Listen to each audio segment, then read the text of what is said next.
Ngayon lang ako nakakita ng ganyang pangontra. Pero alam mo, ang ganda ha. Ang ibinenta kong pangontra sa inyo ng tatay mo ay ang pinakamabisang pangontra sa lahat. Kaya imposibleng may mangyari sa inyong masama.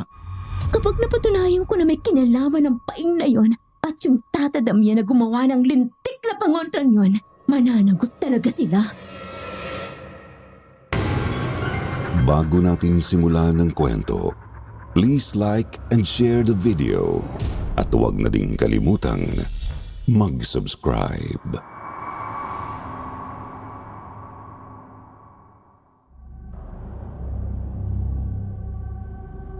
Magandang umaga sa inyong lahat. Ako nga pala si Kyle, 25 years old. Gustong-gusto ko po ang mga kwentong katatakutan. Kaya palagi po akong nakikinig sa inyong channel. Araw-araw nga ay nakaabang ako sa bagong upload ng mga true-to-life aswang stories na ipinapadala ng mga listeners ninyo. Kaya naman gusto ko na ring ibahagi sa inyo ang isang naiiba at nakakahindik na karanasan tungkol sa aswang. Ang istoryang ibabahagi ko sa inyo ay ang totoong karanasan ng aking lola Tinay na nanay ng mother ko. Sa edad niyang 89 years old ay malakas pa si Lola Tinay. Naaalala ko sa tuwing sumasapit ang araw ng mga patay. Palagi niyang ikinikwento sa aming mga apo niya ang nakakakilabot na karanasan niya noong 19 years old pa lang siya nang lumipat sila ng tatay niya sa probinsya namin sa Antique. Ang ilalahad kong istorya ay base sa mga ikinuwento ni Lola. Naiiyak pa nga si Lola kapag ginikwento niya ang naging karanasan niya sa amin dahil may mga inosenteng buhay na nawala, lalong-lalo na ang pinakamamahal niyang pinsan. Itay, buo na po bang desisyon nyo na doon tayo titira sa Antique? Oo anak, nakapag-desisyon ako. Mas lalo lang akong nalulungkot kapag naaalala ko ang nanay mo rito. Kaya mas mabuting sa probinsya na tayo tumira para makalimutan natin ang masakit na nangyari dito sa bahay na ito. Alam kong hindi magiging madali pero sa probinsya, makakahanap tayo ng bagong simula. Doon mas tahimik. Hindi ko na kayang manatili rito anak. Ilang linggo pa lang nang mailibing ang nanay ni Lola Tinay noon. Namatay ito dahil sa malubhan itong sakit sa baga. Sobra raw ikinalungkot yon ng tatay niya na si Lolo Isagani kaya ayaw na nitong tumira sa bahay nila. Lumaki si Lola sa Pandakan. Ang trabaho ng mga magulang niya noon ay ang pagtitinda ng gulay sa palengke. Pero nang magkasakit ang nanay niyang si Lola Rosa, palagi na lang itong nakaratay sa higaan at ang tatay na lang niya ang mag-isang kumakayod para sa pamilya nila.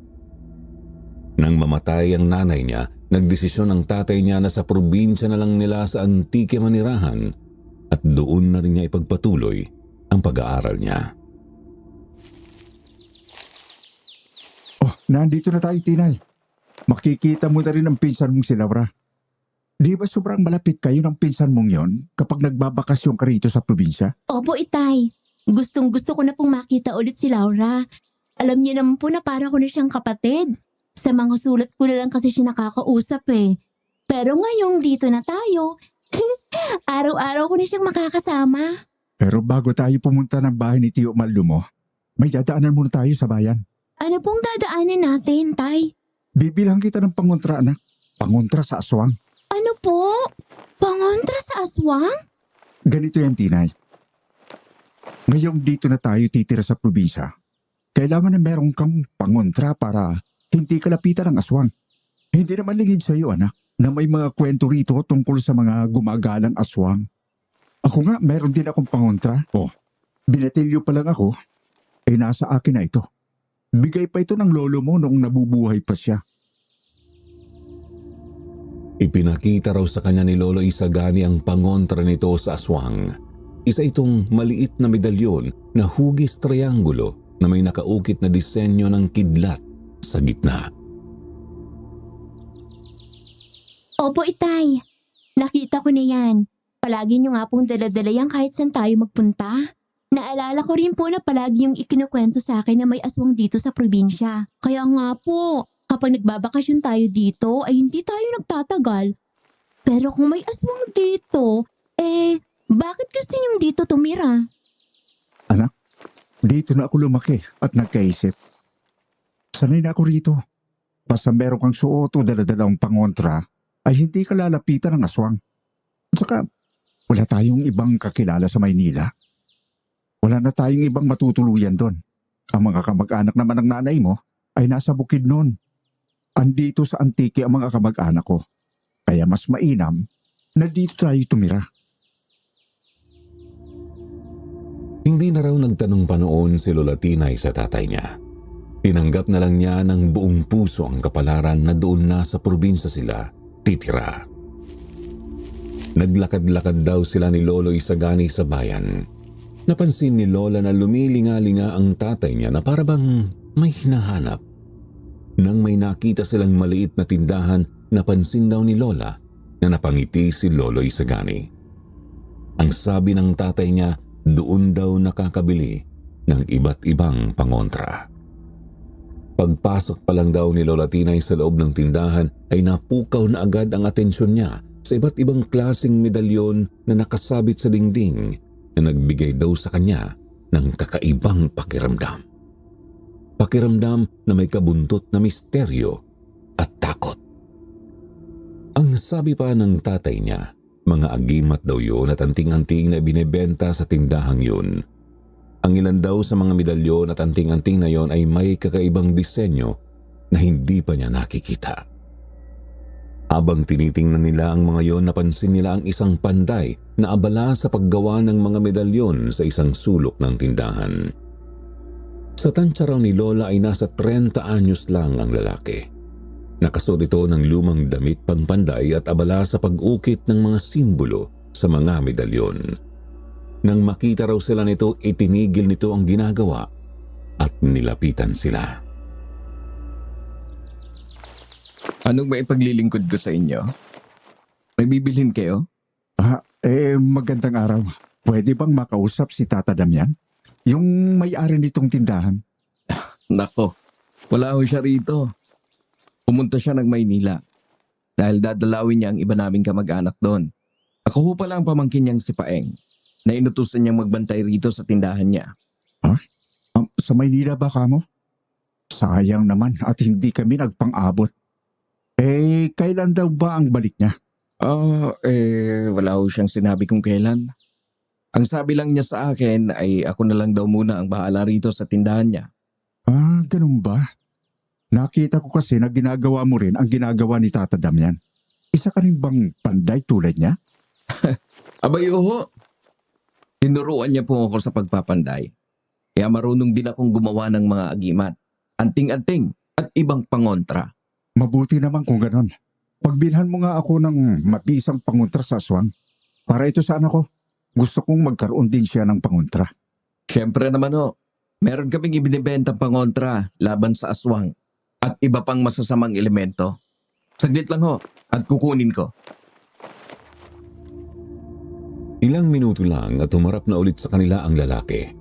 May habak itong maliit at kulay itim na kahon at binuksan yon.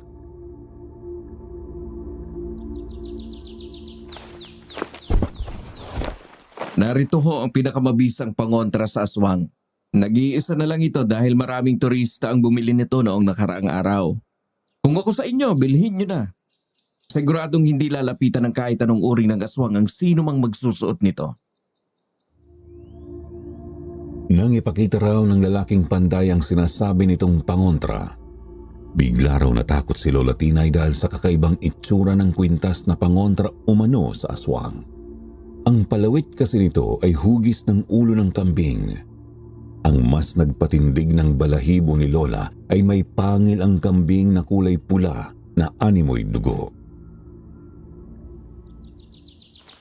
Ano yan? Nakakatakot naman po ang itsura niyan. Wala na po bang ibang disenyo? Pasensya na pero wala nang ibang disenyo yan. Ang pangontrang yan ang pinakamabisa sa lahat ng pangontra na ibinibenta ni Tata Damian. Ang hugis ng ulo ng kambing ay simbolo ng proteksyon at lakas. laban sa mga masasamang nilalang, lalo na ang mga aswang. Ang paggawa niya sa pangontrang yan ay natutunan pa niya sa aming mga ninuno. Hinubog niya yan kasamang matibay na orasyon na mabisang pantaboy sa mga aswang. Anak, huwag ka na masyadong maarte sa disenyo. Ang importante, ang mabili nating pangontra ay talagang mabisa. O sige Paeng, kukunin na yan. Pero itay, hindi po ako komportable dyan eh. Natatakot po ako. Mas matakot ka kapag wala kang proteksyon sa aswang. Kaya huwag mo nag-intindihin ang disenyo ng kwintas na pangontra. Magkano ba yan Paeng? At babayaran ko na. Hindi na raw binalot ng panday ang pangontrang kwintas at isinabit na iyon sa leeg ni Lola. Nang hawakan daw ni Lola ang palawit na ulo ng kambing, may kakaiba raw siyang naramdaman. Para raw may kuryente na dumapo sa kanyang kamay, isang uri ng enerhiya na hindi niya matukoy kung ano. Itay, parang may nararamdaman akong kakaiba dito sa kwintas na pangontra.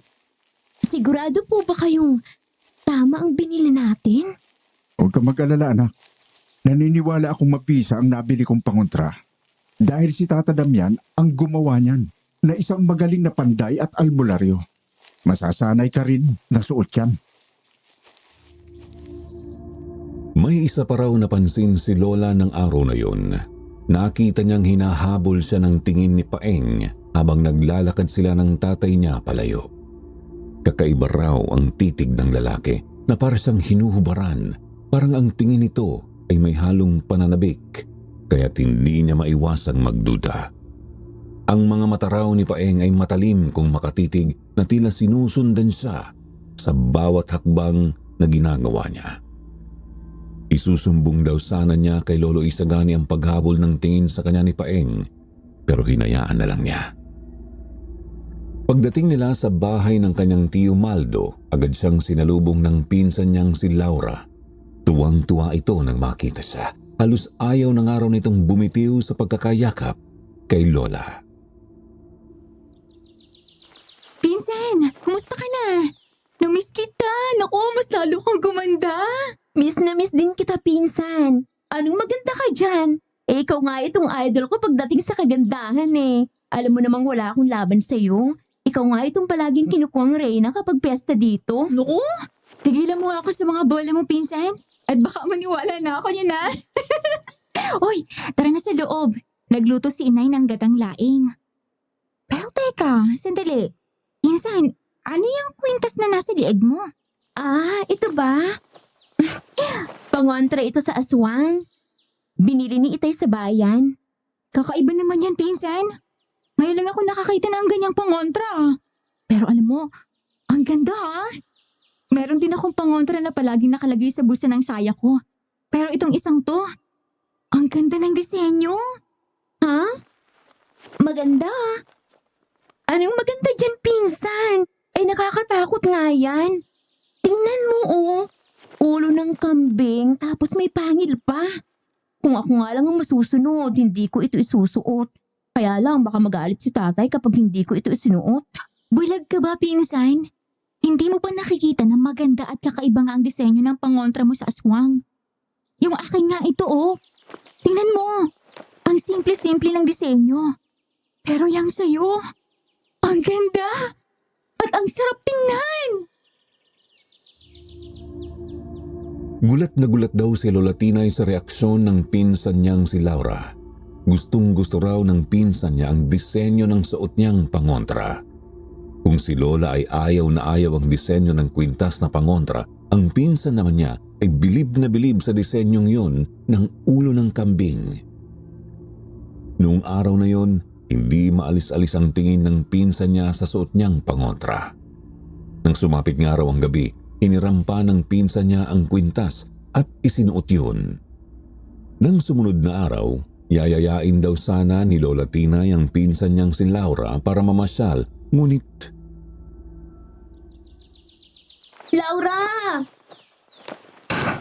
Nasaan kaya ang babaeng yun? Tay? Tay! Nakita niyo po ba si Laura? Si Laura? Hindi anak. Kanina pa nga hinahanap ng tiyak magdamo eh. Kasi utusan daw na pumunta sa palengke. Sabi ko nga, sasabihan kita na samahan mo na ang pinsan mo. Saan naman kaya po nagpunta si Pinsan? Yayayain po sana siyang mamasyal kami. Aba ang sabi naman ni Tio Maldo mo, baka may pinuntahan lang siya sa labas. Pero Itay, kilala ko po si Laura. Kapag magkasama kami, hindi siya basta-basta umaalis. Ayaw nga niyang humiwalay sa akin kagabi at magkatabi pa kami sa pagtulog. Saan naman kaya pupunta ang batang yon? O sige, sasabihan na lang kita kapag nakita ko na si Laura. Hindi raw maintindihan ni Lola Tinay ang sarili niya noong araw na yun. Para raw ang bigat ng dibdib niya. Kinakabahan daw siya. Lumipas ang maghapon pero hindi pa rin bumabalik sa bahay ang pinsan niya. Kinabahan na rin daw ang Tio Maldo at Tia Magda niya dahil hindi naman daw ugali ng pinsan niya na umalis nang hindi nagpapaalam. Ang sabi ng Tia Magda niya, huli nitong nakita ang pinsan niya na nagwawalis sa bakuran. Nagtataka nga raw ito nang makitang hindi tinapos ng pinsan niya ang ginagawa at bigla na lang umalis. Nabahala na rin daw sila ng tatay niya. Kaya sinabi nila sa tiyo at tiya niya na hanapin na ang pinsan niyang si Laura. Kung kani-kanino raw sila nagtanong. Nakausap din nila ang iba nilang kamag-anak na taga roon at nakaabot na rin sila sa kabilang baryo. Pero wala raw nakakita kay Laura. Dahil ilang araw na rin nang mawala ang pinsan niya, inireport na rin daw nila ang nangyari sa mga otoridad. Sobrang nag-aalala na raw noon ang Tio Maldo at Tia Magda niya. Baka raw kung anong masama na ang nangyari sa pinsan niya. Tay, wala pa rin po bang balita ang mga kapulisan kay Laura? Magdadalawang linggo na po kasi siyang nawawala. Wala pa rin anak. Kinakabahan na nga ako eh. Baka nabiktima na ng aswang ang pinsan mo. Aswang? Pero Tay, umaga po nang mawala si Laura. Imposibleng aswang ang may kagagawan sa pagkawala niya. At saka, may dala-dala rin po siyang pangontra, kaya hindi po siya malalapitan ng aswang. Hindi lang sa gabi lumalabas ang aswang, Tinay. Kaya rin ang aswang na makalabas ng umaga dahil tinatago nila ang tunay nilang anyo. Hindi mo sila matutukoy sa araw dahil kaya nilang mag-anyong tao. Subalit, may mga palatandaan pa rin na nagpapakita na hindi sila normal. Meron silang kakaibang aura at may kakaibang amoy na hindi mo maipaliwanag. Pero kung may dalang pangontra ang pinsan mo, hindi siya basta-basta malalapitan ng aswang. Pero sana lang ay malakas ang pangontra ang meron siya. Dahil kung mahina ang pangontra niya, pwede siyang malapitan ng aswang. Sa sinabi ng tatay niya, mahigpit daw na napahawak si Lola sa palawit na pangontra na nakasabit sa leeg niya. Nang hawakan niya raw yun, muli niyang naramdaman ang kakaibang enerhiya na gumagapang sa buo niyang katawan. Para bang may sariling buhay ang pangontra. Parang may hindi nakikitang puwersa na dumadaloy mula rito at kumakalat sa kanyang mga ugat. Ang init daw ng enerhiya nito ay parang sinisipsip ang lakas ng katawan ni Lola. Kaya inalis niya ang kanyang kamay na nakahawak sa pangontra. Hindi niya pinansin ang naramdaman niyang yun dahil sa isip niya, baka yun ang kapangyarihan nito para hindi sa lapitan ng aswang. Isang araw, wala raw sa bahay ang Tio Maldo, Tia Magda at si Lolo Isagani. Pumunta ulit ang mga ito sa mga otoridad para magtanong kung may balita na sa pagkawala ng pinsan niya. Nainip daw siya sa loob ng bahay kaya naisipan niyang lumabas. Naalala pa niya ang bilin ng tatay niya na huwag daw niyang huhubarin ang suot niyang pangontra para sa proteksyon niya. Naglalakad-lakad daw siya nang may makasalubong siyang batang lalaki. Sa tansya niya, nasa 7 hanggang 8 taong gulang ang bata. Nakita niyang titig na titig ito sa suot niyang pangontra sa aswang. Bata? Bakit? Nagagandahan ka ba sa suot mong kwintas? Ninitian daw siya ng bata, saka ito tumango. Lumapit daw ang bata sa kanya at hinawakan ang palawit na ulo ng kambing. napansin ni Lola na hindi naaalis ang pagkakangiti ng bata habang titig na titig pa rin ito sa suot niyang pangontra. Ang sabi ng bata ay gusto raw nitong gawing laruan ng kwintas niya. Pero ang sagot ni Lola ay hindi maaari dahil yon ay isang pangontra at hindi laruan. Maya-maya may boses ang narinig sa likuran. Nang lingunin niya ito, nakita niya ang nanay ng bata na kanina pa pala ito hinahanap. Hinila ng babae ang braso ng bata palayo sa kanya. Humingi pa nga raw ng paumanhin ng babae sa kanya bago ito umalis kasama ang anak nito nakatingin pa rin sa suot niyang kwintas. Hapon na raw nang nakabalik ang tatay, tiyo at tiya niya. Bagsak ang mga balikat ng mga ito dahil wala pa rin daw balita tungkol sa pinsan niyang si Laura. Naghahapunan na sila ng oras na yon nang may narinig silang babae na umiiyak. Nang lumabas sila ng bahay, nakita ni Lola Tinay na ang umiiyak pala ay yung babae na nanay ng batang tuwang-tuwa kanina sa suot niyang pangontra sa aswang. Halos maglupasay na ito sa lupa sa kakahagulgul. Tinanong daw ni Lolo Isagani sa babae na ang pangalan ay Aling Teresa kung bakit ito umiiyak. Ang sagot nito ay nawawala raw ang anak nitong si Pablo. Huli raw nitong nakita ang anak na naglalaro sa labas ng bahay pero nang malingat daw ito, bigla na lang nawala ang bata. Kinabahan daw noon si Lola dahil pangalawa na yon sa mga nawawala sa lugar nila. Una ang pinsan niya, tapos yung bata naman na anak ng kapitbahay nila. Ano bang nangyayari dito? May nawawala na naman? Wala pang ang resulta sa pagkawala ng pinsan ko. Meron na namang kasunod. Ang nakapagtataka, bigla na lang daw nawala yung bata. Ang sabi ni Teresa, nilapitan ka raw ng anak niya kanina. Tinatanong niya kung lumapit ba ulit ang bata sa'yo. Ganito po kasi yun, Itay. Nainip po ako sa bahay kaya naisip kong lumabas at maglakad-lakad. Nakasalubong ko yung bata. Tuwang-tuwa pa nga po siya dito sa suot kong kwintas na pangontra sa aswang. Tapos, tinawag na siya ng nanay niya. Hindi na po ulit kami nagkita dahil bumalik na po ako sa bahay. Kung gayon, iisa lang ang pinaghihinalaang kung may kagagawan ng pagkawala ng bata. Maaaring kinuha rin ito ng aswang tulad ng pinsang mong si Laura. Sa sinabi ng tatay niya, kinabahan si Lola Tinay. Hindi pa rin maalis sa isip nito na aswang ang may kagagawan ng pagkawala. Nang marinig naman yon ng nanay ng bata, mas lalo itong humagulgol. Wala daw suot o dalang pangontra ang anak niya kaya posible raw na kinuha ito ng aswang.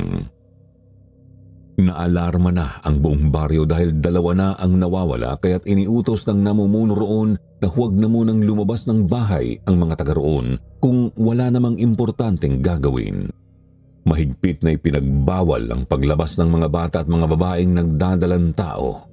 Kung may importante namang lakad, kailangang magsuot o magdala ng pangontra sa aswang.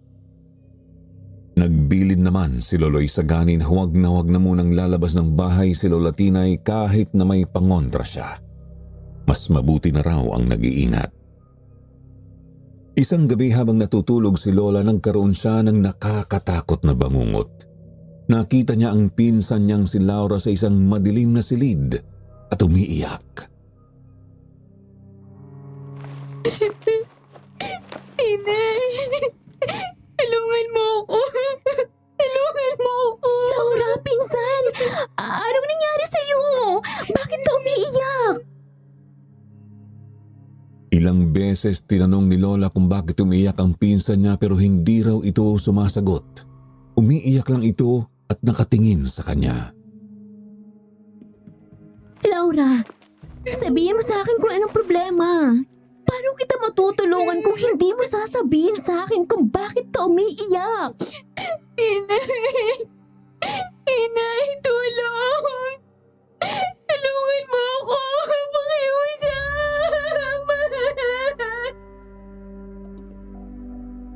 Lalapitan daw sana ni Lola ang pinsan niya ngunit namilog ang mga mata niya nang bigla lang may lumitaw na malaking anino sa likod ng pinsan niya at bigla na lang ito hinatak palayo sa kanya.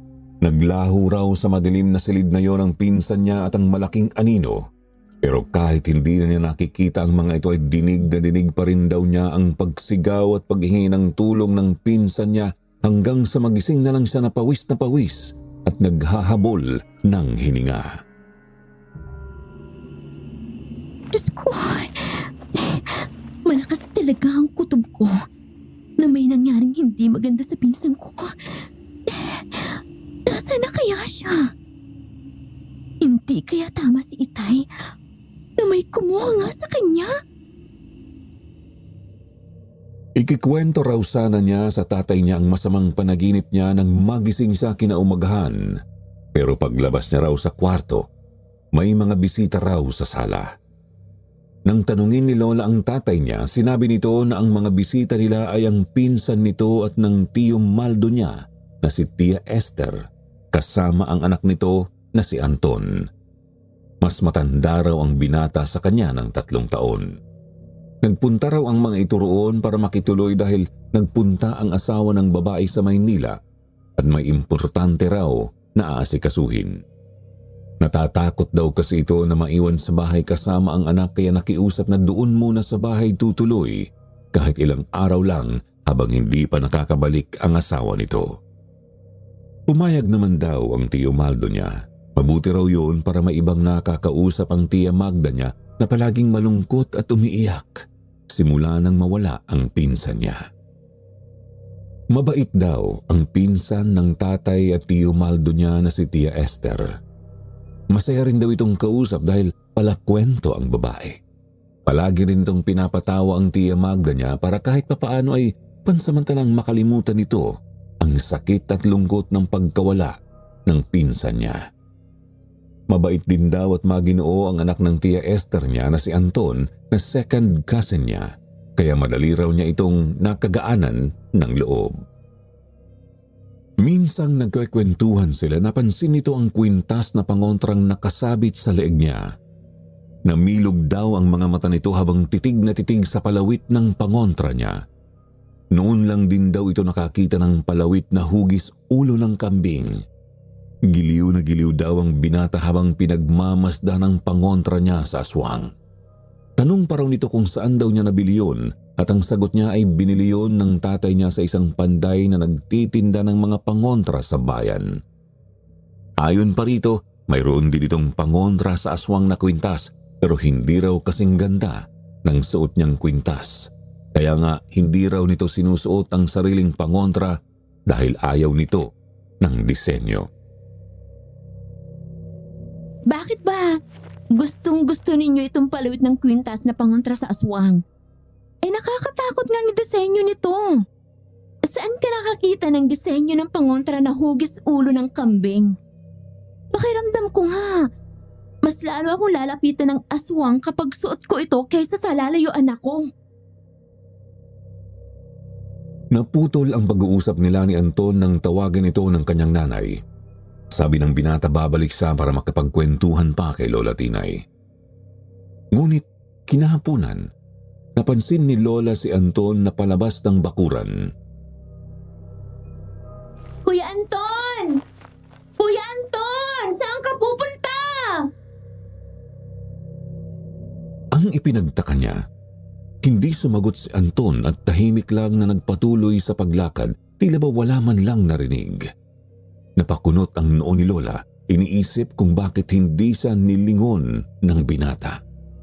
Para bang kakaiba ang ikinikilos nito. Kuya Anton! Hoy! Kuya Anton! Baka hanapin ka ni Tia Esther! Bumalik ka dito! Ngunit kahit anong pagtawag niya ay tila bingi si Anton. Napansin ni Lola Tinay ang kakaibang paraan ng paglakad ng binata. Mas mabilis ito kaysa sa normal na lakad. Halos patakbo na para bang may hinahabol o gustong takasan. Hindi mapakali si Lola at biglang kinabahan. Naisip niyang sundan si Anton upang alamin kung saan ito patungo. Isinuot niya ang kanyang bakya at binilisan ng lakad para mahabol ang binata. Habang lumalayo si Anton, nakaramdam siya ng kakaibang kilabot na hindi niya maipaliwanag. Ano ba itong nararamdaman ko? Bakit biglang nanintig ang mga balahibo ko? Tuloy-tuloy sa paglakad si Anton. Nakaramdam ng pagkahapo si Lola Tinay pero hindi siya tumigil. Hindi nagtagal, dinala ni Anton ang kanyang hakbang sa makitid na daan papunta sa kakahuyan. Ano naman ang gagawin ni Kuya Anton sa kakahuyan? Patuloy siyang sumunod kahit lumalakas ang hangin. Tila may nagmamasid sa bawat hakbang niya. Sa kabila ng kaba, pilit niyang pinatatag ang loob. Palakas ng palakas ang kanyang tawag kay Anton, ngunit tila wala itong naririnig. Hanggang sa nadulas si Lola Tinay sa mamasamasang daanan at nahulog sa isang maliit na hukay na natatakpan ng mga tuyong dahon. Tulong! Kuya Anton! Tulungan mo ako! Nakita niyang may sugat siya sa binti at braso pero pinilit niyang hindi pansinin ang sakit para makambangon. Inangat niya ang ulo at hinanap si Anton, ngunit laking gulat niya na wala na ang binata sa kanyang paningin. Kuya Anton! Nasaan ka na? Bumalik ka na sa bahay! Kuya Anton! Paulit-ulit niyang tinawag si Anton, ngunit tanging ang malamig at tahimik na paligid ang tumugon. Sinubukan niyang tumayo kahit masakit at dumudugo ang kanyang mga sugat. Malakas ang kutob niya na may kinalaman sa nangyayaring ito ang aswang. Hinawakan niya ang pangontra na nakasabit sa kanyang leeg. Kailangan ko mahanap si Kuya Anton. Hindi maaaring may mawala na naman dahil sa aswang na yun. Habang naglalakad siya, naramdaman niya ang malamig na hangin na tumatama sa kanyang balat. Halos lumusot iyon sa kanyang buto. Napatigil siya at inikot ang kanyang paningin, umaasang masusulyapan kahit anino ng binata. Ngunit wala siyang nakita. Tinawag niya ulit si Anton ng mas malakas pero tila humina ang kanyang boses. Unti-unti rin siyang nanghihina para bang may kakaibang puwersa na humihigop ng kanyang lakas. Pakiramdam niya ay namadhid ang kanyang buong katawan. Pilit niyang iginalaw ang kanyang mga kamay, ngunit hindi niya magawa. Bumigat na rin ang kanyang mga mata. At wala na siyang naaalala pagkatapos. Nagising na lang si Lola Tinay sa loob ng kanilang bahay. Naramdaman niya ang bigat ng kanyang ulo at ang hapdi ng kanyang mga sugat.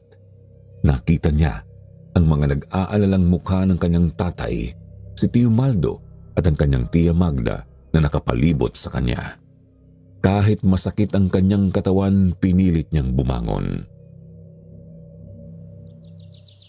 Tinay anak, ano bang ginawa mo sa kakahuyan? May nakakita raw sa'yo, sugatan at walang malay. Bakit ka naman nagpunta roon? Pinag-aalala mo kaming bata ka? Sinundan ko po kasi si Kuya Anton, Tay. Nakita ko po siya naglalakad palabas ng bakuran. Tinatawag ko po siya pero hindi niya ako pinapansin. Ang bilis-bilis nga po niyang maglakad eh. Hanggang sa umabot na po kami sa kakahuyan. Pilit ko po siyang hinabol. Pero nadulas ako at nahulog sa hukay. Si Anton? Ano naman ang gagawin ng batang yun dun sa kakahuyan? At bakit hindi ka man lang niya nilingon? Ewan ko po, Itay. Ibang-ibang itsura ni Kuya Anton nang makita ko siya. Para bang wala po siya sa sarili niya. Malamlam ang mga mata niya. Mabilis maglakad. At nang sinubukan kong hanapin siya ulit, bigla na lang siyang nawala. Sigurado ka ba, anak? Kanina pa nga hinahanap ni Tia Esther mo si Anton. Inutusan niya ito na hilutin siya sa paa kasi umaatake na naman ang rayuma niya. Nagpaalam itong kukuha lang daw ng langis ng nyog. Pero hindi na raw ito bumalik. Masama ang kutob ko na nangyari rin kay Anton ang nangyayaring bigla ang pagkawala ng pinsan mong si Laura at ng anak ni Aling Teresa. Palagay ko, may kinalaman sa pagkawala nila ang aswang.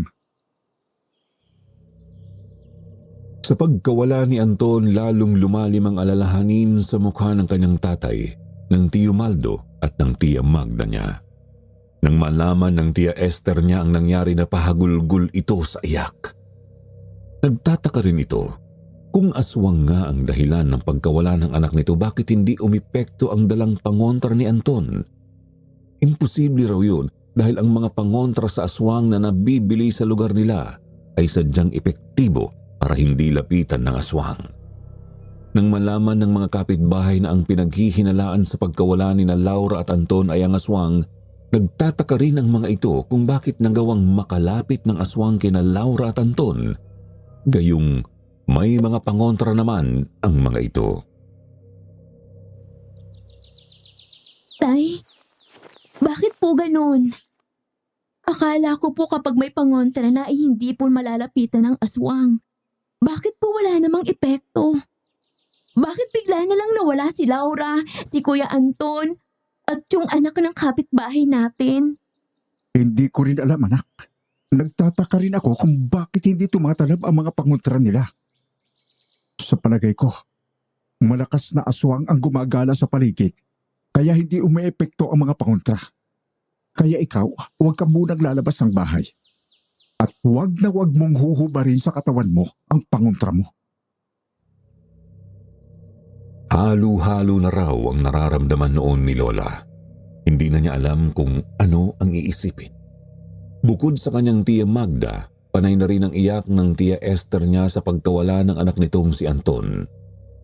Ang tatay niya, si Tio Maldo, at ang iba pang mga lalaking kapitbahay ay nagdesisyon na magronda dahil nakakabahala na ang nangyayari sa kanilang lugar. 3 tao na ang nawawala at hindi na raw nila hahayaang madagdagan pa ito. Hindi na rin napigilan ni Lola ang maiyak. Parang gusto na niyang pagsisihan ang pagtira nila roon sa probinsya. Hindi niya akalain na sa pagpunta nila roon ay kababalaghan ang sasalubong sa kanila. Mas lalo siyang naiyak nang maalala ang pinsan niyang si Laura na isa sa mga nawawala, lalo na nang maalala niya ang masamang panaginip tungkol dito. Malakas ang kutob niya na may kinalaman ng aswang sa pagkawala ng pinsan niya, ni Anton at ng batang si Pablo. Habang nakahiga siya sa papag, may narinig siyang tumatawag sa pangalan niya mula sa labas ng bahay. Ha? Sino yun? Nang bumangon siya, agad siyang nagtungo sa bintana at laking gulat niya nang makita sa labas si Anton. Napansin din niya ang duguan nitong damit. Pawisan din ito at nakatingin sa kanya. Tila may nais itong sabihin, ngunit walang lumabas na salita mula sa bibig nito. Habang nakatayo ito sa dilim, parang may kung anong kakaibang aura na bumabalot sa binata. At ang mga mata nitong malalim at malamlam ay tila raw nagsisilbing babala. Kuya Anton, anong nangyari sa iyo? Bakit may mga bahid na dugo ang damit mo? Nakita raw ni Lola na biglang lumungkot ang mukha nito at dahan-dahang naglakad palayo. Sinigawan daw niya ito pero hindi raw siya nito pinansin at nagtuloy-tuloy lang sa paglalakad hanggang sa nawala na ito sa dilim. Kuya Anton, saan ka pupunta? Hinahanap ka na nila. Bumalik ka na dito. Kuya! Kuya Anton! Nahimasmasan na lang daw siya sa malakas na yugyug ni Lolo Isagani sa kanya. Nang imulat daw niya ang mga mata, nakita niya ang nag-aalalang mukha ng tatay niya. Tinay anak, nananaginip ka. Itay, Kanina ka pa umuungol. Binabangungot ka na. Itay, si Kuya Anton po. Si Kuya Anton po. Anong tungkol kay Anton? Siya ba ang napanaginipan mo? Opo, Itay. Nakita ko po si Kuya Anton sa labas. Duguan po ang damit niya. Duguan? Anong ibig mong sabihin? May mga bahid po ng dugo ang suot niyang damit. Tapos yung mukha niya, Itay. Parang nakakaawa. Parang ang lungkot-lungkot niya. Parang nahihirapan siya. Natatakot po ako, Itay. Noong nakarang araw po kasi, napanaginipan ko rin si Laura. Umiiyak po siya. Tapos, bigla na lang siyang kinuha ng malaking anino. Namilog raw ang mga mata ni Lolo Isagani sa sinabi niya. Ang sabi raw ng tatay niya, mas lalo raw lumalakas ang hinala nito na may masamang nangyari sa pinsan niya at kay Anton. Ang sabi pa nito ay bumalik na raw ang asawa ng Tia Esther niya at nagalit daw ang lalaki nang malamang nawawala ang Kuya Anton niya. Sinisisi pa raw nito ang Tia Esther niya dahil kung hindi raw umalis ang mga ito sa bahay, hindi mawawala ang anak nila. Sinisisi rin daw ng lalaki ang pangontra sa aswang na dala ni Anton dahil hindi raw nito naproteksyonan ang anak. Sa sinabi raw yun ng tatay ni Lola, may kung anong pumasok sa isip niya. Naalala niya na bago mawala si Laura natuwa ito at tinitigan ang suot niyang pangontra sa aswang. Ganon din ang ginawa ng batang si Pablo. Nang makita raw siya nito, tinitigan din nito ang pangontra niyang hugis ulo ng kambing bago ito nawala.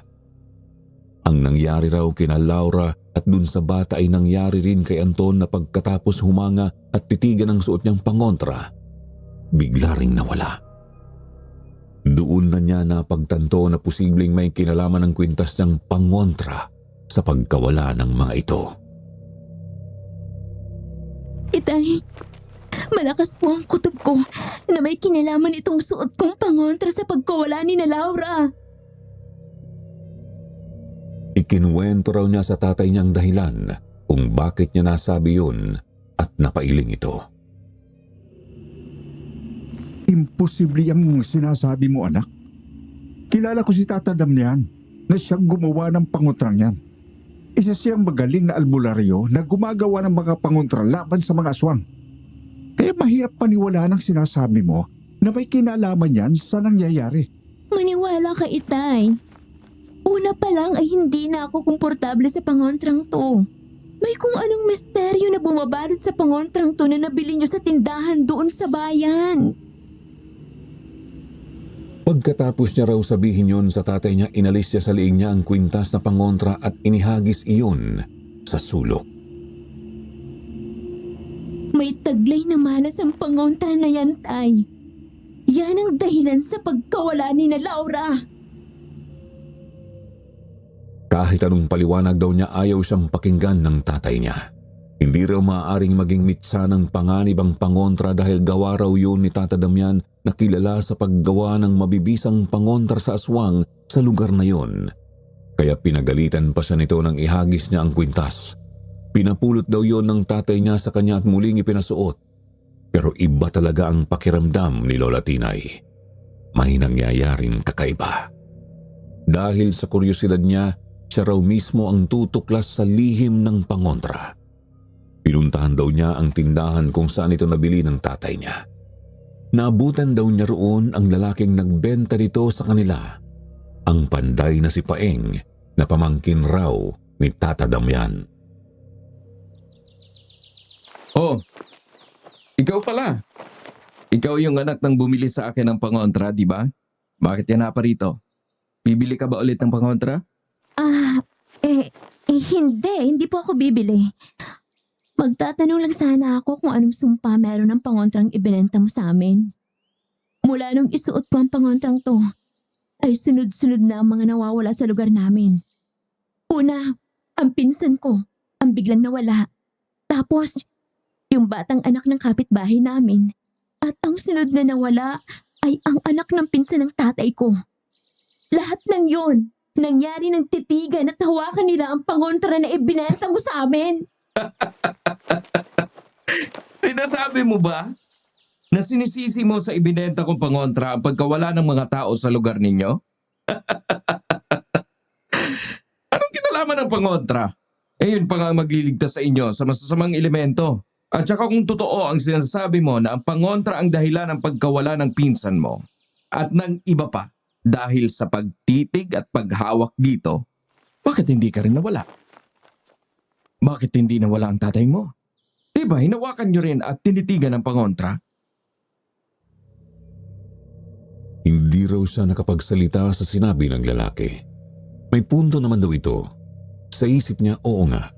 Tinitigan at tinawakan din nila ng tatay niya ang pangontra pero wala namang nangyari sa kanila. Bakit ang pinsan lang niya, si Anton at yung bata ang nawala?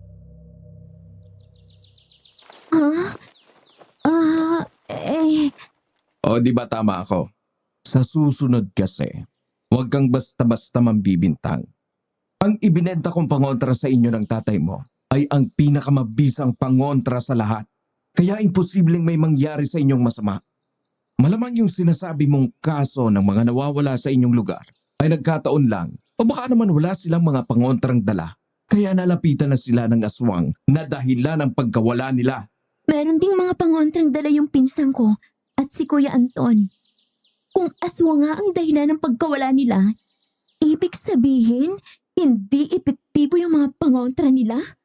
Posible. Dahil may mga pangontra na mahina ang klase. Baka sa iba nila binili ang mga pangontra nila kaya ganon. Hindi nila rito binili ang mga pangontra nila. Kaya hindi umepekto. Hindi ang mga gawang pangontra ni Tata Damian ang ginamit nila. Hindi na raw iginiit ni Lola sa panday ang hinala niya at lumabas na sa tindahan.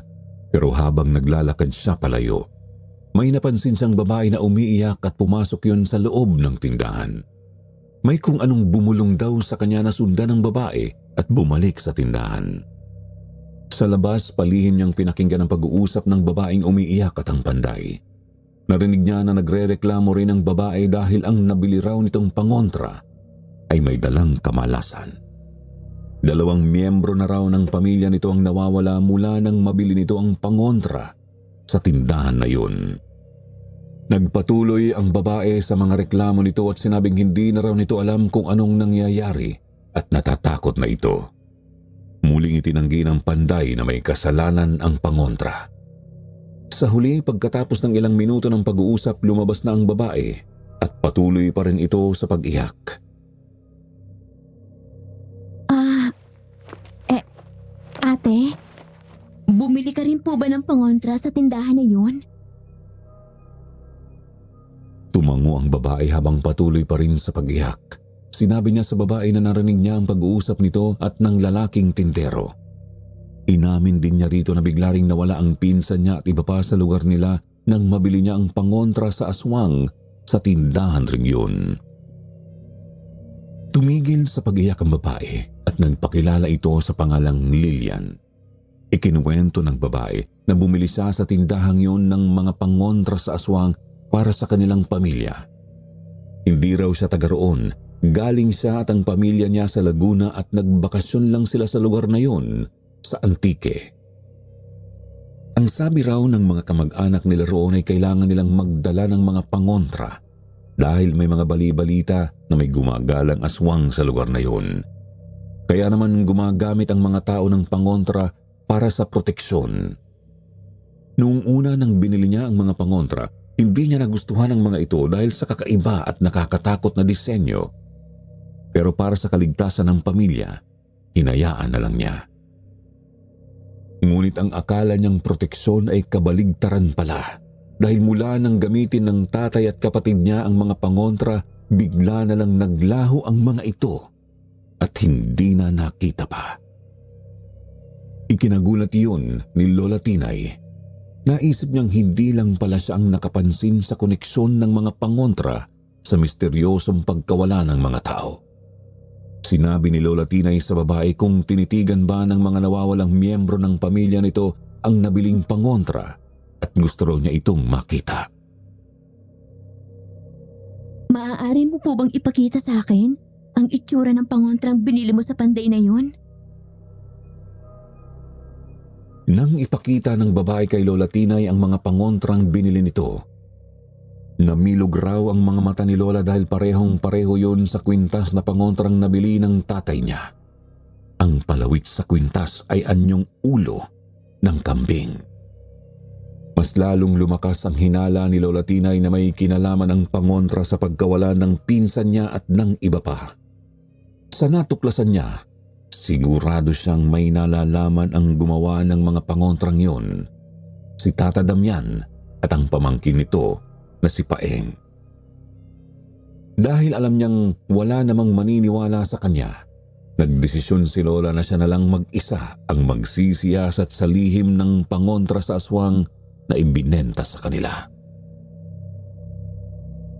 Ako mismo ang mag-iimbestiga. Hindi ako titigil hanggat hindi ko nalalaman kung ano ang nangyayari kay Laura, kay Kuya Anton at sa iba pang nawawala.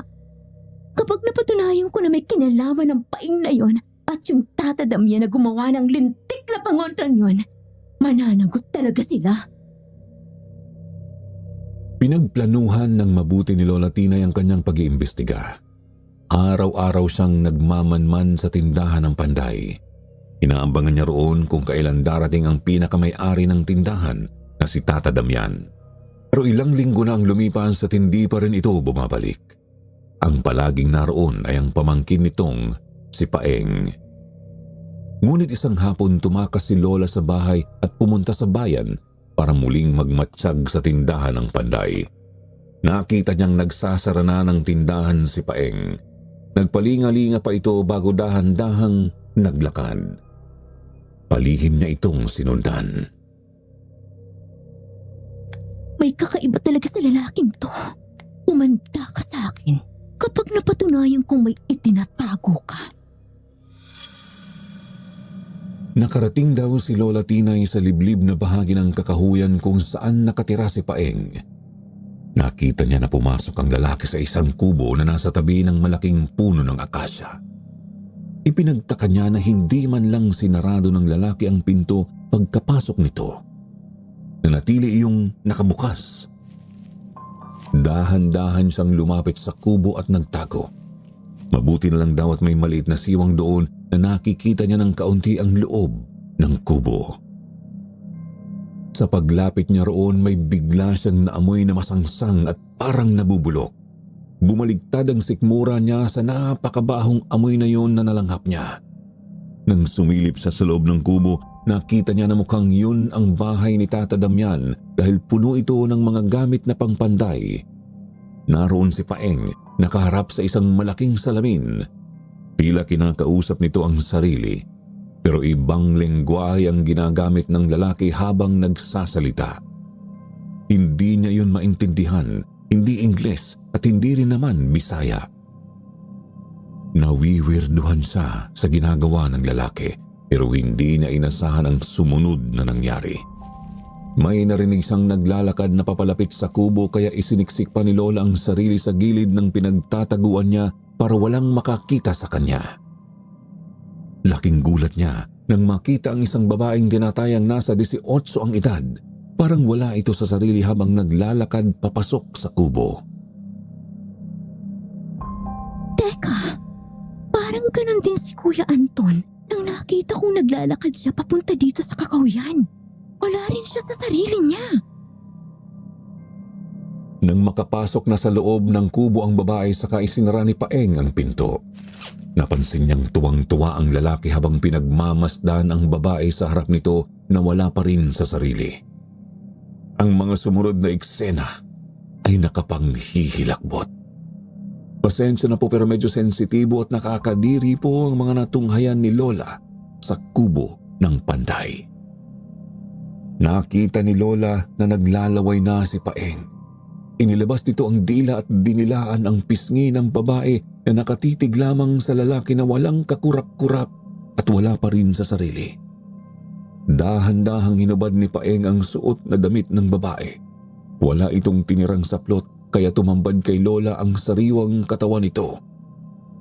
Nang mahubaran na ni Paeng ang babae, unti-unti ring nagbago ang anyo nito.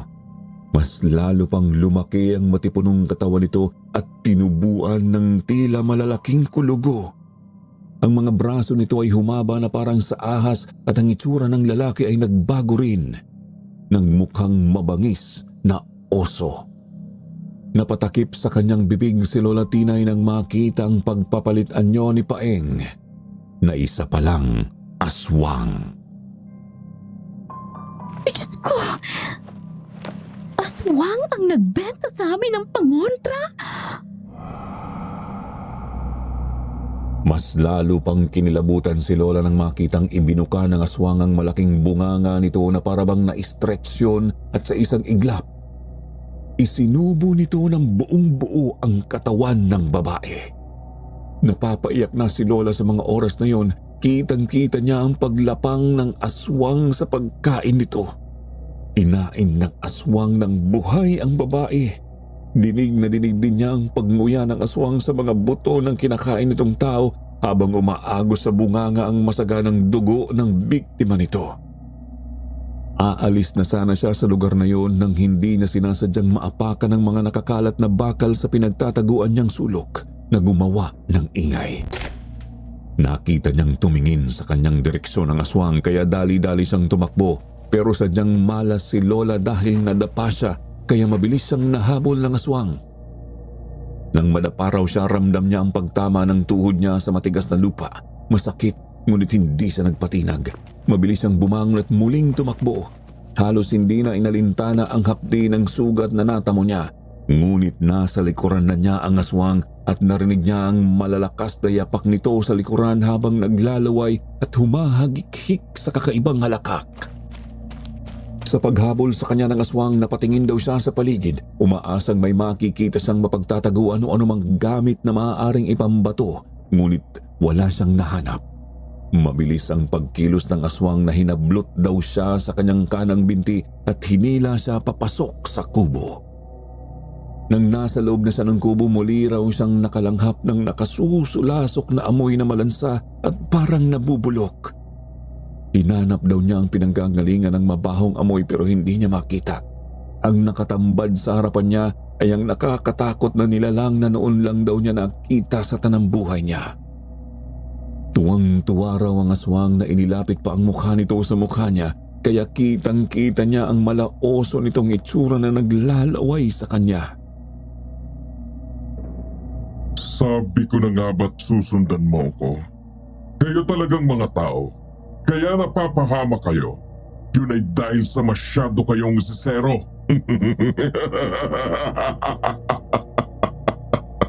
Malas mo lang dahil ikaw mismo ang naghanap sa sarili mong kamatayan.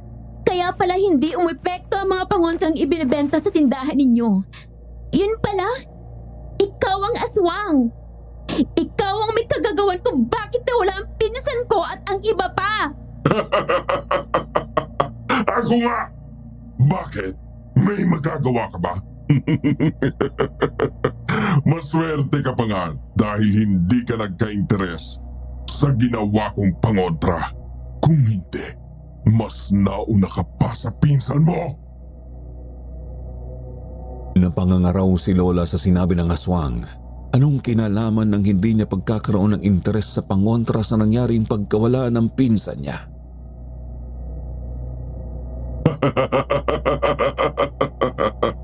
Naguguluhan ka, no? Ganito yan. Makinig kang mabuti.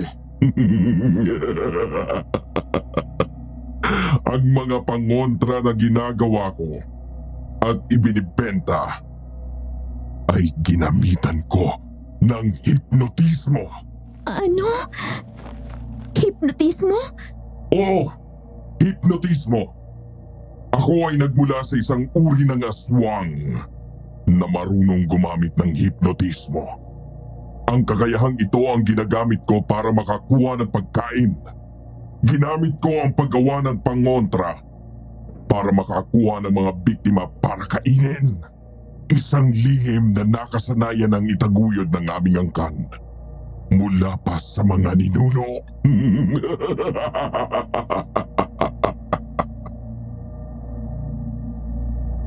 Nanlambot daw ang tuhod noon ni Lola Tinay.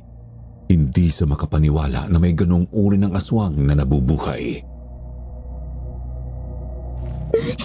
Kung ganun, kung ganun. Tama ang naiisip mo. Yung pinsan mong si Laura, yung bata, at yung Anton, wala na sila. Kinain ko na sila! Kung sino man ang tumitig at magkainteres sa pangontra. Sa kanila gagana ang hipnotismo. Mawawala sila sa sarili nila at maglalakad patungo rito kung saan ako nakatira. At kapag nandito na sila, kakainin ko na sila.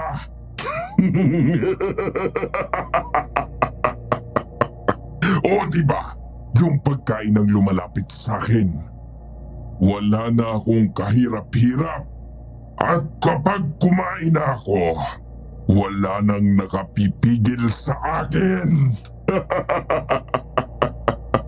Kahit sino ay walang nakakaligtas. Ang mga kaluluwa ng naging biktima ko ay nagiging parte ng aking lakas. Maswerte ka. Hindi sa'yo gumana ang hipnotismo ko. Dahil una pa lang, wala kang interes sa pangontra. Ang mga taong walang interes sa pangontra ang siyang makakaligtas sa hipnotismo ko. Napahagulgol na raw noon si Lola. Takot na takot at hindi na alam ang gagawin. Pero nanatili pa rin daw siyang matatag. Tinibayan daw ni Lola ang loob para makatakas sa aswang.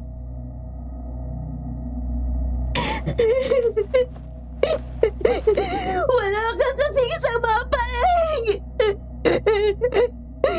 Ikaw ang dahilan sa pagkawala ng pinsan ko! Wala siyang kasalanan! Pero walang awa mo siyang pinatay at kinain! Ang dapat sa'yo ay mawala sa mundo! Ikaw ang dapat mamatay na aswang ka! Akala mo ba ay matutulad ako sa mga biktima mo? Diyan ka nagkakamali. Dahil hindi ako papayag na mamamatay ng hindi man lang lumalaban. Kinuha raw ni Lola sa bulsa ng saya niya ang maliit na kutsilyo. Mabuti na lang daw at dinala niya yon para sa proteksyon niya. Mabilis daw niyang tinarak ang matalim na kutsilyo sa pisngi ng aswang. Napasigaw ang aswang sa sakit ngunit hindi raw ito nagpatalo. Bigla raw nitong pinigilan ang kamay ni Lola Tinay at itinulak siya palayo sabay na tumawa ng malakas.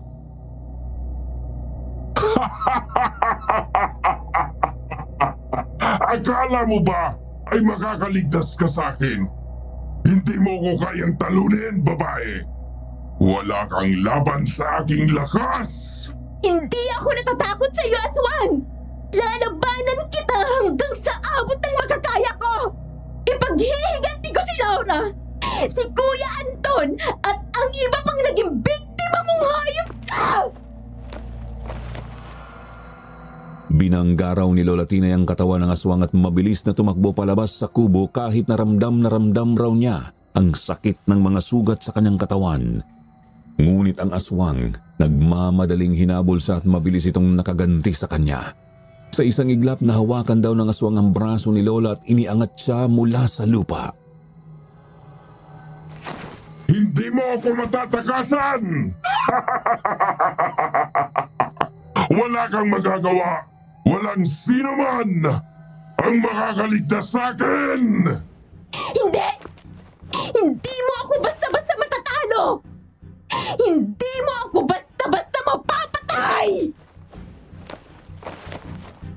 Tinadyakan daw ni Lola ang maselang parte ng aswang kaya napangiwi ito at nabitawan siya kaya nakakuha raw siya ng pagkakataon para muli itong atakihin. Tinundayan daw ulit ni Lola Tinay ng saksak ng aswang na si Paeng ngunit ang puwersa ng aswang ay masyadong malakas. Binuhat daw siya nito at ibinalibag sa sahig at nabitawan niya ang hawak na kutsilyo. Napasigaw si Lola dahil napasama ang pagtama ng likod niya. Sinubukan niyang bumangon pero dinambahan siya ng aswang at kinagat siya sa braso.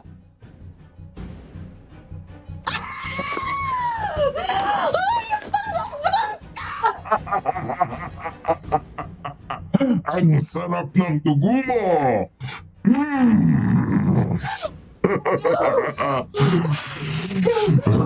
Ang bango-bango. Mas masarap ang dugo mo kesa sa pinsan mo. Sa mga sandaling yun, parang wala na raw sa tamang pag-iisip si Lola Tinay. Hindi na raw niya alam kung paano pa siya makakaligtas sa sitwasyong yun. Ang tapang na meron siya ay bigla raw na walang lahat at napalitan ng matinding takot. Takot na nagsimulang maghari sa kanya. Panginoon, tulungan mo po ako. Huwag mo po ako mahayaang mapatay ng aswang na to. Walang magagawa ang Panginoon mo! Wala nang magliligtas pa sa'yo! Pero nang marinig daw niya ang sinabi ng aswang ay bigla raw siyang nabuhayan. Naisip daw ni Lola na hindi sa maaaring magapi ng halimaw na yun. Inipon daw niya ang mga natitira ng lakas at pinulot ang kutsilyo na nasa sahig at mabilis niyang itinarak yun sa tagiliran ng aswang. Muling napasigaw ang aswang at dahil sa ginawa ni Lola mas lalo itong nagalit. Gamit ang matutulis nitong mga kuko, kinalmot siya nito sa likod. Namilipit si Lola sa sakit ng kumayod sa kanyang likod ang matatalim na mga kuko ng halimaw. Pakiramdam daw niya ay nag-iwan yun ng maiinit at malalim na sugat sa balat niya, kaya muli siyang bumagsak sa sahig.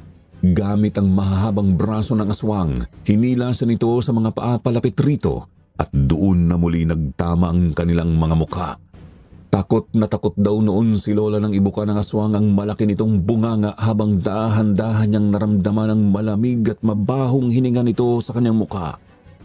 Muntik na nga raw siyang himatayin sa baho ng hininga ng aswang, parang nga raw walang katapusan ang pag-unat ng bunganga nito.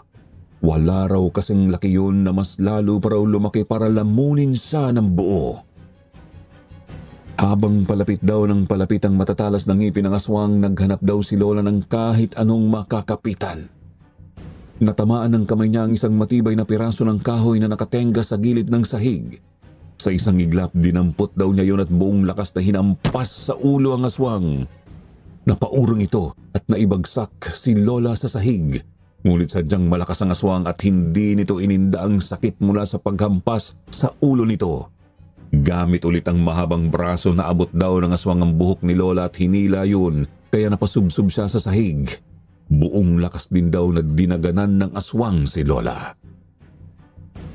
Huwag ka nang lumaban! Wala ka ring magagawa sa akin. Mas malakas ako kesa sa'yo. Ngayon, dahil pinahirapan mo ko, hindi ko gagawing madali ang kamatayan mo. Hindi kita kakainin ng buo. Pipira-pirasuhin ko muna ang katawan mo bago ko lamunin!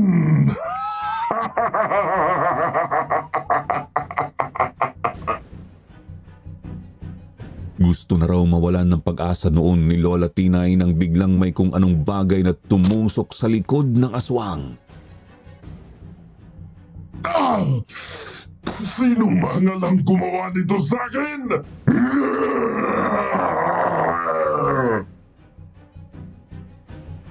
Nakita raw ni Lola na ang tumusok sa likod ng aswang ay isang sibat na yari sa kawayan.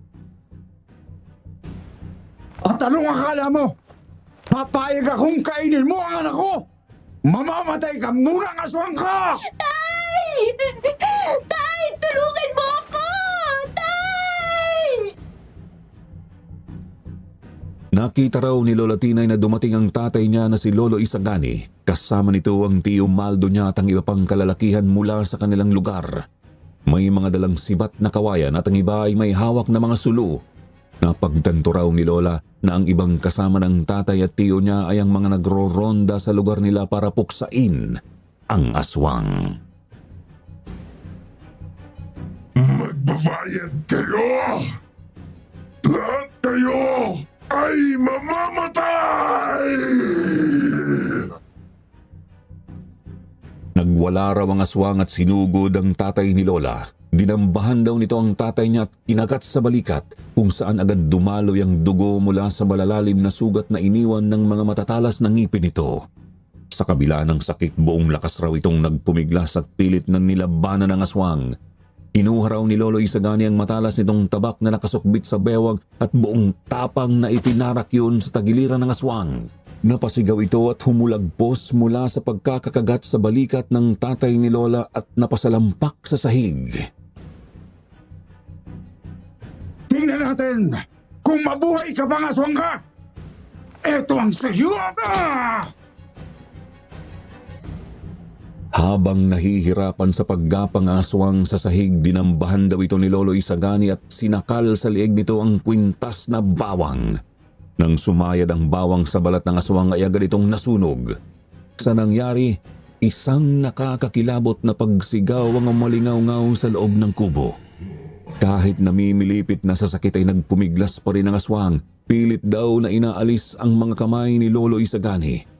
Pero lalo lang nitong hinigpitan ang pagsakal sa aswang. Halos mabilaukan na ang aswang habang dumikit ng dumikit ang bawang sa balat nito hanggang sa unti-unting natunaw ang balat nito sa tindi ng sakit na dala ng bawang. Sa huling pagkawag ng aswang, napasigaw ulit ito ng malakas at bigla na lang huminto. Nagkikisay ito at bumagsak ng walang buhay sa harap ni Lolo Isagani. Hindi pa raw nakontento ang tatay ni Lola. Muli raw nitong kinuha ang tabak at pinugutan ng ulo ang aswang. Kitang-kita raw ni Lola kung paanong gumulong sa paanan niya ang ulo ng halimaw. Pagkatapos ay nilapitan daw siya ni Lolo Isagani at niyakap ng mahigpit. Wala na ang aswang, anak. Wala na ang salot sa lugar natin. Mabuti na lang at isa sa mga kapitbahay natin na nakakita sa iyo na pumunta rito sa kakahuyan. Kinutuban daw siya ng masama. Kaya nagsumbong siya sa amin ng Tio Maldo mo. Kaya pinuntahan ka namin dito. Mabuti na lang po itay at dumating kayo. Ang aswang na yan, siya po si Paeng. Yung pamangkin na sinasabi yung si Tata Damian. Ibig pong sabihin, may lahi siyang aswang. Siya po ang may kakagawa ng pagkawala ni Laura, ni Kuya Anton, ni Pablo, at ng iba pa niyang biktima. Ginamitan po niya ng hipnotismo ang mga ginawa niyang pangontra para kontrolin ang mga biktima niya para gawing pagkain.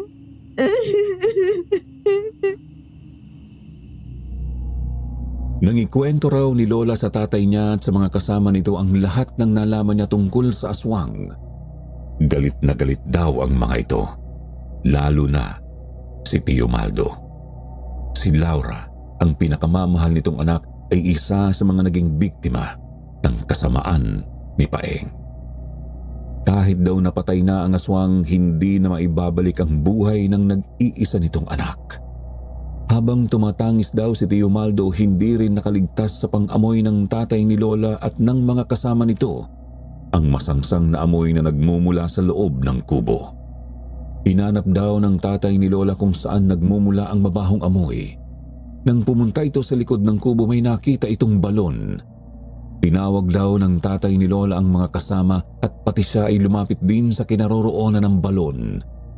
Gamit ang dala nilang sulu, inilawan nila ang loob noon at doon nila nakita ang isa pang nakapanghihilakbot na katotohanan.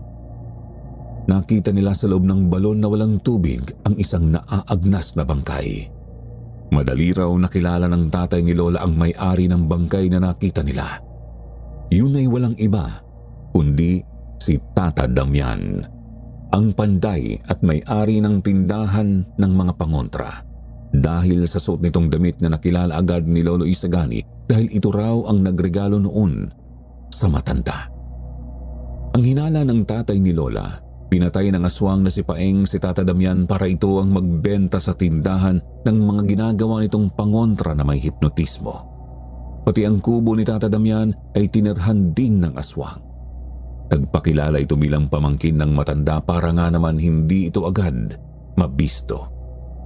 Ang hinala naman ng tatay ni Lola kung bakit hindi kinain ng aswang si Tata Damian ay dahil may lason daw ang dugo ng matanda. Sinadya raw ni Tata Damian na lagyan ng lason ang dugo nito para hindi mabiktima at makain ng aswang. Pero ang nakakalungkot, sa kabila ng lahat ng pag-iingat, sa kamatayan pa rin humantong ang matanda. Binigyan ng maayos na libing ng tatay ni Lola si Tata Damian. Doon din daw ito inilibing sa likod ng kubo nito. Binalikan din ni Lolo Isagani ang bangkay ng aswang upang sunugin, ngunit naglaho na raw ito at naging abo. Ibinalita rin nila ang totoong nangyari kay Tia Magda, Tia Esther at kay Aling Teresa. Maging sa babaeng nakilala ni Lola na si Lilian. Sinabi rin niya ang nangyari sa nawalang miyembro ng pamilya nito. Masakit man ang katotohanan, natanggap na rin ng mga ito ang sinapit ng mga nawalang mahal sa buhay. Ang ginawa raw ni Lola, sinira niya ang kwintas na pangontra. Ganon din daw ang ginawa ni Lolo Isagani sa tindahan ni Tata Damian. Sinunog din daw ito upang masira na rin ang iba pang pangontra na ginawa ng aswang na si Paeng.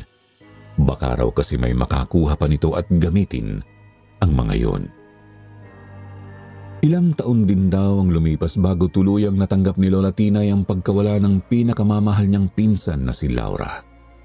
Kaya nga sa tuwing ikinikwento niya sa amin ang karanasan niyang yon sa Antique, sumasama pa rin ang loob niya. Kung hindi raw nila binili noon ng tatay niya ang malas na pangontrang yon, buhay pa sana ang pinsan niya at walang ibang taong nadamay.